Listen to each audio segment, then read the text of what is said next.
silent.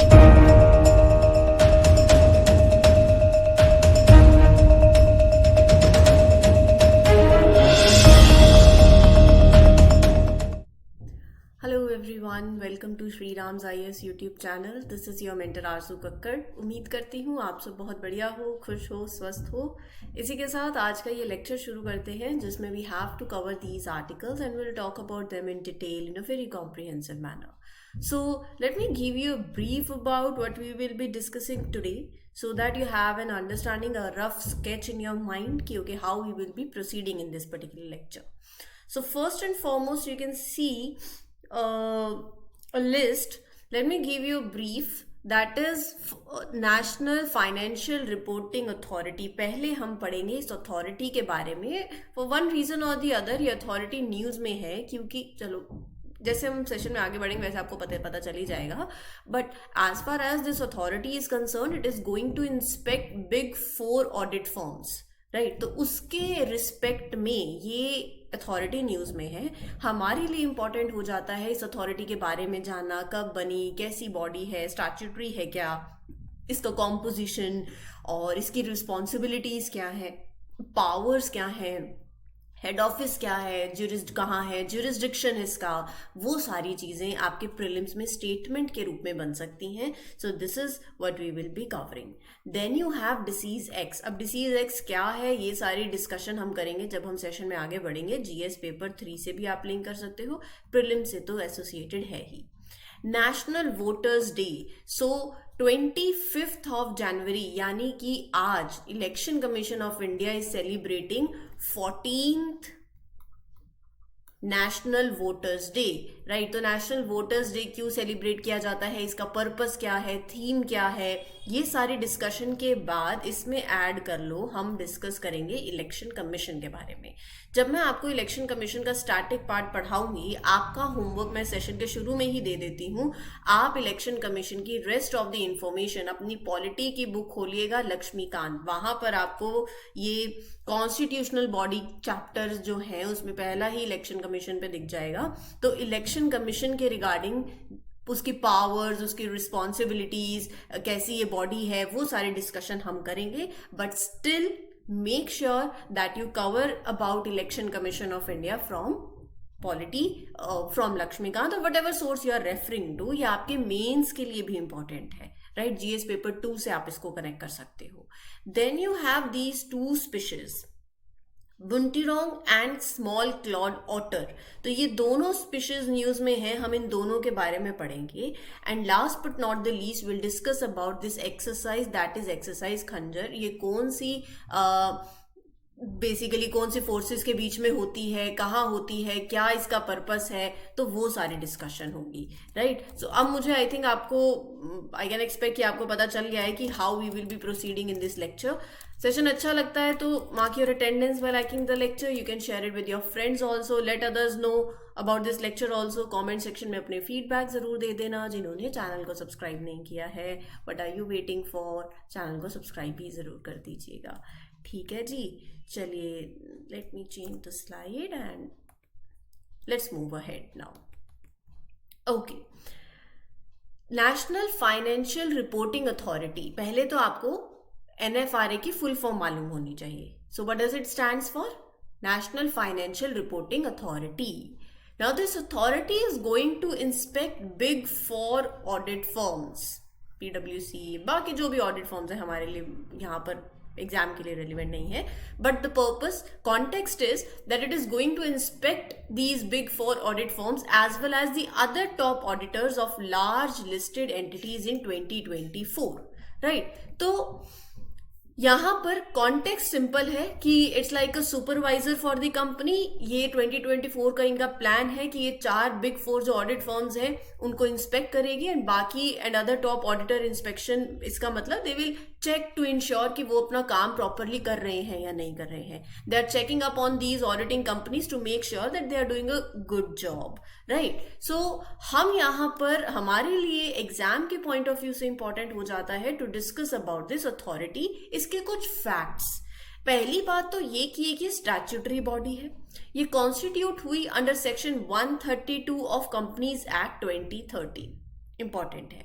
It was established as an independent authority. जब आप एक इंडिपेंडेंट अथॉरिटी की तरह इसको क्यों एस्टैब्लिश कर रहे हैं, रीजन क्या है, right, to regulate the auditing profession and accounting standards in India. Independent होती है ना तो काम अच्छे से होगा और ज्यादा।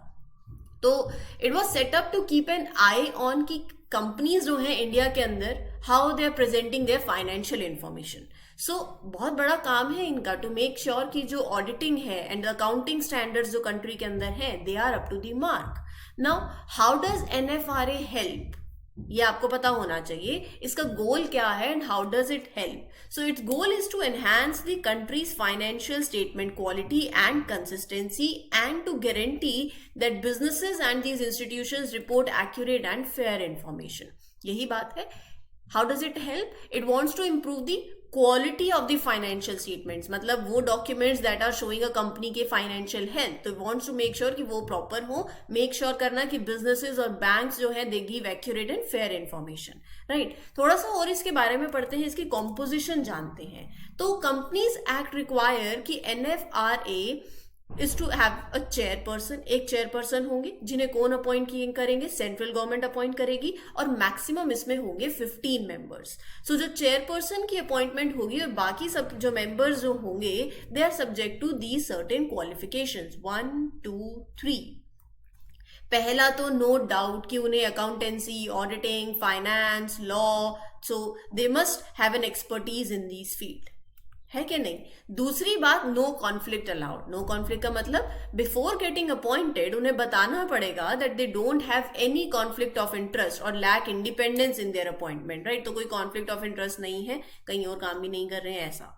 जैसे कि एम्प्लॉयमेंट रूल्स में अगर कोई फुल टाइम एम्प्लॉय है working all the time, if someone is, so they can not be connected to they can't be connected to any audit firm, right, during their time in, जब आप इस authority के अंदर हो, so you can't be connected with any of the auditing firm, right. So ये आप during their term office and 2 years after their term. तो ये बहुत इंपॉर्टेंट है कि ऑल द मेंबर्स, चाहे वो चेयरपर्सन हो, चाहे जो भी members including the chairperson, they all if are in full time employment, they should not be associated with any audit firm अपने कार्यकाल के दौरान, and 2 years after their term also they can not get associated with any auditing firm और with any consultancy firm related, right. Now as far as the responsibilities of this authority are concerned, let's discuss few of its responsibilities. देखो कोई भी article होता है ना, उसको ऐसे सोच के कि कॉम्पोजिशन पे खत्म कर देना चाहिए था, why to go for its responsibilities, powers,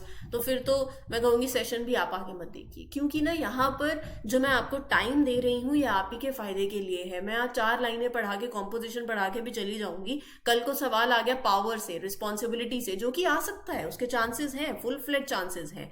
सो इसीलिए कोई भी आर्टिकल अगर आपके 2 मिनट एक्स्ट्रा ले रहा है तो you have to have that patience, क्योंकि उस आर्टिकल की 360 डिग्री कवरेज हो गई। अब कहीं से भी सवाल आएगा तो आपको कोई टेंशन नहीं है, इधर उधर नहीं घूमना है, right. Now as far as responsibilities are concern, 4 points याद रखने हैं। They recommend, they suggest the ideas about how auditing policy, standards, accounting should be made. So they make recommendations on the foundation and laying down of the accounting and auditing policies. They monitor. Second thing is monitor करना, मतलब it checks कि क्या companies rule follow कर रही हैं for accounting and auditing standards. एक referee की तरह हो गई कि मेकिंग श्योर कि हर एक जो है वो they play by the same rules, right. Third is quality control, they watches over the work of professionals, auditors, CFOs, right, and suggest also the ways कि अच्छा आप ऐसे you can do the better, you can have an improvement in the quality of services जहाँ पर भी required हो। So they oversee the quality of service as well, and they perform other functions also related to the above context. Now moving ahead with the power section. Power section in the sense कि जो इस authority की powers है। पहला तो ये कि एक ही इन्वेस्टिगेशन अथॉरिटी है, इसका मतलब it look into the matters of professional और other misconduct by the chartered accountants, right, on its own, या सुओ मोटो भी हो सकता है, मतलब they have that power to investigate इधर सुओ मोटो या तो खुद से, या फिर अगर सेंट्रल गवर्नमेंट की रेफरेंस हो, उन्होंने कहा हो, राइट। तो कोई भी misconduct that is committed by any member or the firm of chartered accountant that is registered under Chartered Accountants Act 1949, they have that power to invest. इनके पास वही same powers हैं that are vested in civil court under Code of Civil Procedure 1908 while trying a suit. So civil court वाली powers इसमें vested है. Where professional or other misconduct is proved, अच्छा कि ये हुआ है, so it shall have the power to impose punishment also. ठीक है, इंपॉर्टेंट है. एनी पर्सन, कोई भी अगर सेटिस्फाइड नहीं है with the order of NFRA तो वो एपिलेट अथॉरिटी को आगे अपील भी कर सकते हैं. Now overall the jurisdiction of NFRA is concern, last segment इसका आर्टिकल का. सो यहां पर एनएफआरए की पावर जो है वो एक्सटेंड करती है to two type of companies. एक हो गई लिस्टेड कंपनीज और एक होती है large unlisted public companies, right. So NFRA का जो जुरिस्डिक्शन है इन्वेस्टिगेशन का, that extends to listed companies and large unlisted public companies also. There are prescribed in the rules, मतलब जो कंपनीज जिनके शेयर्स ट्रेड हो रहे हैं ऑन द स्टॉक एक्सचेंज, और कुछ ऐसी कंपनीज भी हैं that are not listed on the stock exchange, तो उनका जुरिस्डिक्शन जो है they power extend to both those types, right. Central government can also refer such other entities for investigation where public interest would be involved. मैंने आपको बताया ही सही, अगर सरकार को लगता है कि it's important for the public, वो एनएफआरए को कह सकते हैं तो भैया इन्वेस्टिगेट करो, investigate other entities as well. So that is what it is. Now as far as head office is concerned, तो न्यू दिल्ली के अंदर इनका हेड ऑफिस है. Sorted है, everything I have made clear now. Moving ahead with the next article, that is regarding your disease X. WHO emphasise कर रहा है कि देखो बहुत ज्यादा अर्जेंट नीड है किस चीज की, ग्लोबल प्रिपेयर्डनेस होने की. मतलब you should be, everybody should be prepared against this new pandemic, potential new pandemic that is referred to as disease X. X बोले तो देखो X है, जैसे हम वेरिएबल यूज करते हैं ना, एक एक्स वेरिएबल है, अब कोई भी हो सकता है तो आप उसमें कुछ भी डाल सकते हो. So that is what X mean. So यहां पर भी एक्स का disease X is like what if scenario. तो ये टर्म यूज करी जा रही है for a potential new disease that could become a serious global problem. मतलब एक हाइपोथेटिकल आप लगाओ, it's a kind of threat that we don't know yet, but it could be a new virus, it could be new fungus, bacteria, but we don't have any specific treatment for that अभी के लिए. So scientist कहते हैं कि disease X could belong to any of the 25 families of virus जिनकी capability है to cause illness in people. It could be a new agent, a virus, a bacteria, a fungus without any known treatment. तो एक hypothetical pathogen है, तो X can be anything now, right? So यहाँ पर disease X की बात करें, so disease X back in 2018 में disease X was officially recognized by WHO, right? As something, मतलब ऐसा लगा लो that we should be ready for it. It was added to the list of diseases that they keep eye on also. So scientists are worried कि ये जो disease X है ना, it might be more dangerous than some of the recent diseases. मतलब वो कहते हैं कि it could be 20 times deadlier than the virus that caused COVID pandemic also. ये उनका कहना है, मैं नहीं कह रही हूँ, साइंटिस्ट का कहना है. So it represents an illness, एक ऐसी illness that is currently unknown, पता नहीं है, but हाँ, it could pose a serious microbial threat to the humans in future. तो उसके लिए everybody should be prepared. Sorted है. चलिए फिर आगे बढ़ते हैं, अगला आर्टिकल देख लेते हैं. That is regarding your, just a minute, हाँ जी, election commission of India. Now election commission of India is celebrating 14th national voters day NVD on 25th of January 2024. तो अपने को ये पता चल गया कि हर 25th ऑफ जनवरी जो होता है उसको ऑब्जर्व किया जाता है as national voters day.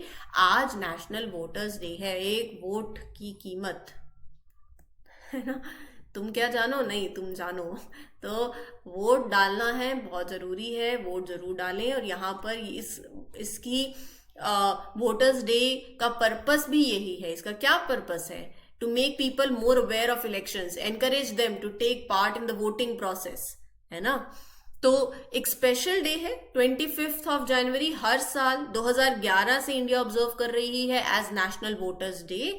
So it marks the foundation day of election commission of India.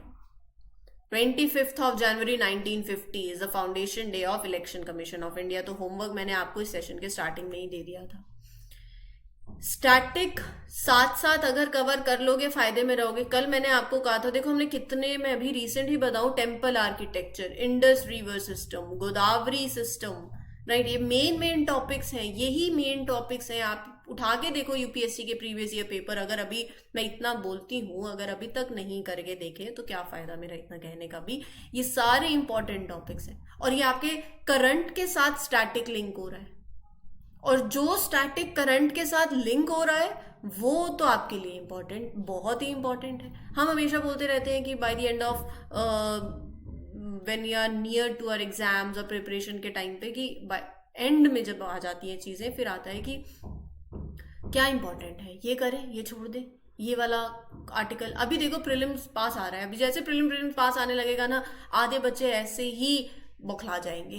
पता ही नहीं होगा कि क्या कवर करें, कितना छोड़ना है, ये पढ़ना है. यहाँ आधों को रिवाइज ही नहीं होगा. साल भर से सेशन देख रहे होंगे लेकिन कुछ को याद ही नहीं होगा. तो वो गलती बिल्कुल मत करना.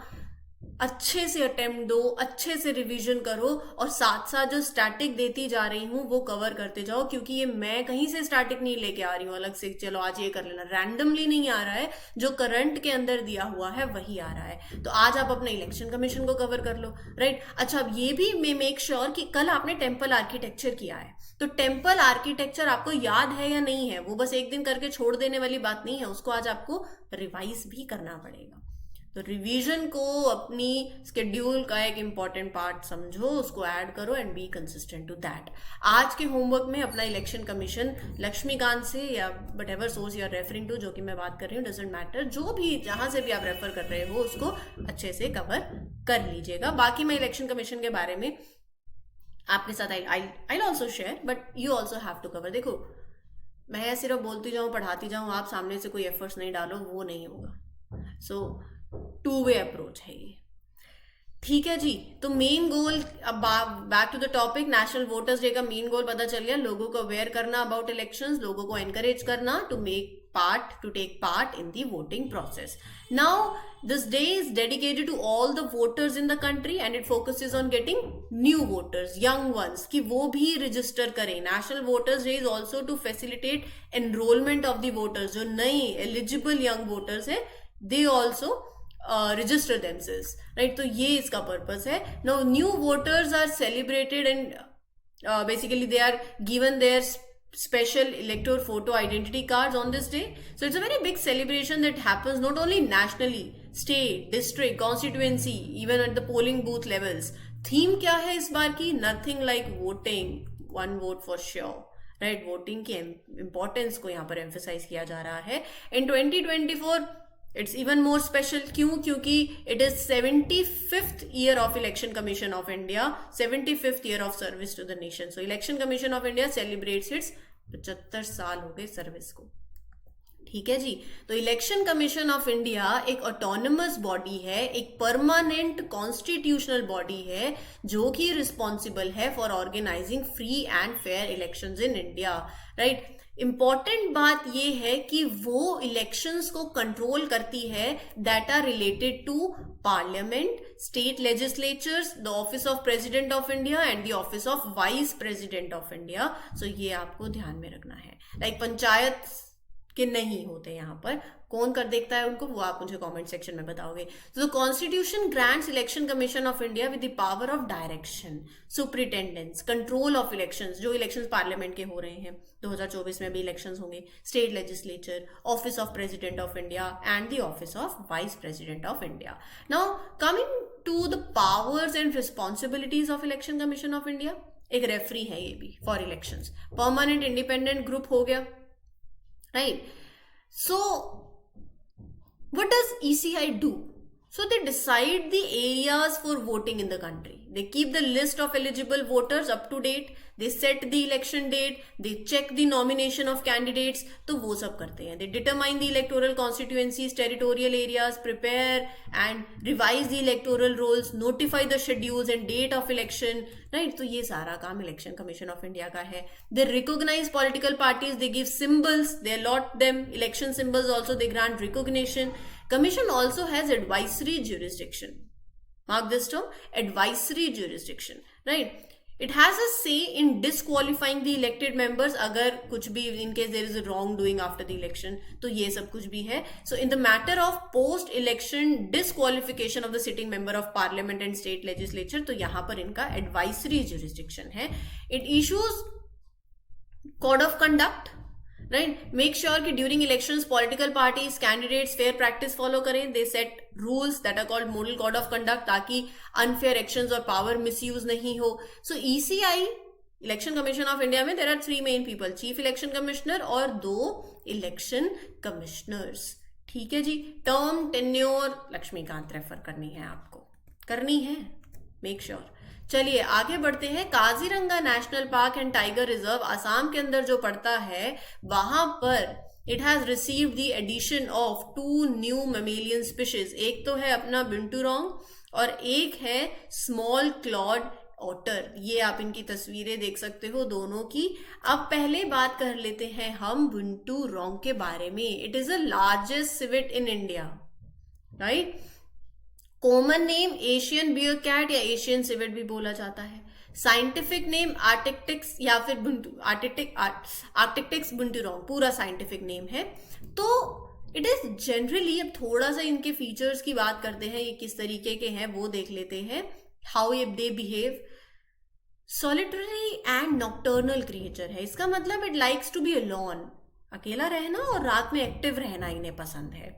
सो दे हैव सेंट ग्लैंड्स, ये ध्यान में रखना, अपनी टेल के just under its tail they have these gland. They glands क्या काम करते हैं? They are use to mark trees and foliage to outline the individual's territory. मतलब it uses these glands to mark trees and plants that are creating a boundary for its territory. So it belongs to the same family as other small carnivore, civets हो गया, mongoose, तो it belongs to that family. अच्छा आगे बात करूं तो यहां पर ना कुछ 2-3 पॉइंट्स और हैं. So it is unique, this special tail feature जो इनकी है, the binturong is unique because it is one of only 2 carnivores with a prehensile tail. Important है. इट्स लाइक एक एक्स्ट्रा लॉन्ग हैंड लेग आप ऐसे लगा लो. It helps to climb, to move around in the trees. एक gripping power और अच्छी हो जाती है, right? And the other animal with this type of tail is kinkajou. Habitat देखो, मीडियम साइज कार्निवोर है जो आपको थोड़ा डेंस फॉरेस्ट में देखने को मिलेगा साउथ ईस्ट एशिया के. China, India, Thailand, Cambodia, Laos, Malaysia, Indonesia, Philippines, यहाँ सब. और IUCN में वल्नरेबल है. वाइल्ड लाइफ प्रोटेक्शन एक्ट 1972 में शेड्यूल 1 में है. साइट्स में अपेंडिक्स 3 में है. ठीक है. इसी के साथ दूसरा एक स्पीशीज है, साथ साथ कवर कर लेते हैं, small Claude otters. Partially webbed feet होते हैं इनके, शॉर्ट क्लॉज होते हैं, मतलब ये हेल्प करते हैं इनको. दे आर मतलब better have that skilled hunters आप बोलो ये हैं वाटर के अंदर. So these waters are spread over a wide area. आप देखना from India to south east Asia and southern China इनका डिस्ट्रीब्यूशन है, right? So in India, predominantly inhabits protected areas, West Bengal, Assam, Arunachal Pradesh, Karnataka, Tamil Nadu, कुछ केरला के regions within the Western Ghats. आपको primarily fresh water में देखने को मिलेंगे. and इनकी जो diet है that comprises of fish and crustaceans. लेकिन अभी habitat destruction, deforestation and reduction in prey biomass के चक्कर में these are the points जो एक थ्रेट है इनके लिए. वल्नरेबल है, शेड्यूल 1 में है और साइट्स में अपेंडिक्स 1 के अंदर है. Moving ahead with the last article of today's lecture, that is this exercise, a joint special force exercise Khanjar between India and Kyrgyzstan. It has commenced at Special Force Training School in Bakhlo, Himachal Pradesh. तो हिमाचल प्रदेश में हो रही है exercise. 2011 में पहली बार हुई थी नहन के अंदर इंडिया में. अभी इसका 11th एडिशन है. हर साल कंडक्ट करी जाती है, 1 साल वहां और 1 साल यहाँ. Indian army contingent comprises 20 20 personnel that are being represented by the troops from parachute regiment, and उधर से किर्गिस्तान के भी 20 personnel है that is represented by Scorpion brigade. Aim यही है कि दोनों पार्टीज, दोनों जो आर्मीज है वो अपने एक्सपीरियंस को, अपने बेस्ट प्रैक्टिसेस को शेयर करें, how you can counter terrorism, right, और माउंटेनियस टेरेन. सो बेसिकली ये जो एक्सरसाइज है, हमने कल भी एक एक्सरसाइज करी थी, अगर आपको याद हो, रिवीजन चल रही है अच्छे से, तो एक्सरसाइज साइक्लोन याद आ रहा होगा, राइट. तो एक्सरसाइज खंजर जो है, this includes dealing with terrorism in urban areas, mountainous terrains. तो they share their operations and all this thing alliance with chapter 7 of United Nations charter, right? Last but not the least, the exercise will emphasize on developing special forces skills, advanced techniques. ये सारी बातें तो obviously when you will share the practices, techniques, तो definitely it will happen ना. They will concentrate on improving the skills, and दोनों के पास फिर अपने डिफेंस टाई स्कोर ज़्यादा वो strengthen कर सकते हैं, डिफेंस रिलेशन स्कोर अच्छे कर सकते हैं, साथ में काम कर रहे हैं to address those shared concerns. So एक तरीके की opportunity हो जाती है where you can display your capabilities, you can highlight your capabilities, right, and you can demonstrate your cutting edge military technology that is developed within each country, right? So ऐसे joint efforts से you are improving your overall relationship and you're building trust and cooperation in the area of defense and security. You're fostering bilateral relations. ठीक है जी, ये था आपका आज का session. उम्मीद करती हूँ आपको सेशन क्लियर हो गया हो. कोई डाउट हो तो you can ask me in the comment section. This is your mentor Arzoo Kakkar signing off. Happy learning everyone. All the best. Take care. Thank you.